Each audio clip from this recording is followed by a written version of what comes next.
Stanley, page 83 and 84 from the bottom of page 82. As he turned away from him and prepared to aim the ball at the basket, Stanley lunged his whole body at the boy's stomach. Flattened, winded, badly bruised, and breathless, the boy was carried to the side of the court and a reserve was called on to replace him. The referee then warned Stanley, who protested, that he was only doing as he was told. One minute later, Stanley was in the wars again. The ball was bounced past around him and a Beaver player found himself under the net with a clear shooting opportunity. Stanley had to stop him. This time, he felt it would be unwise to throw himself at the player.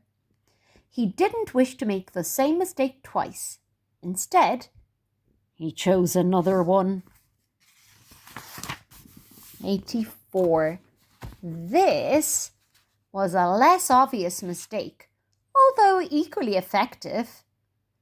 As the boy rose to shoot, Stanley stuck his foot between his legs and tripped him up.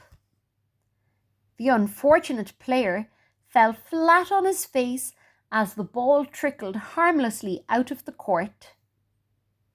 Stanley begged forgiveness from the referee, claiming that he was never told tripping wasn't in the official rulebook. He was given a stern telling off before he was allowed to continue. For the rest of the game, Stanley behaved himself.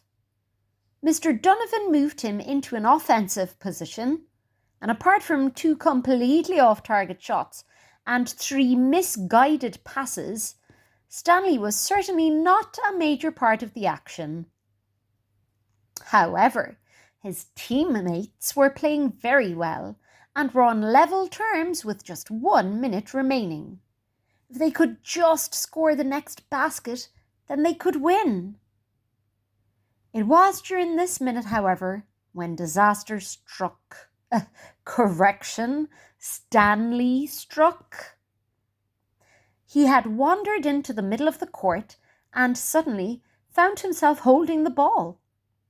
He looked up at the basket and wondered, should he shoot?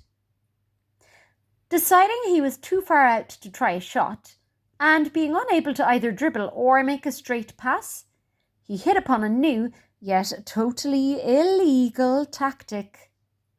He decided to attempt a drop kick. He booted the ball as hard as he could in the direction of the basket. The other players stood and stared as the ball whistled through the air. It bounced violently against the rim of the ring and rebounded at great speed. Let's stop there.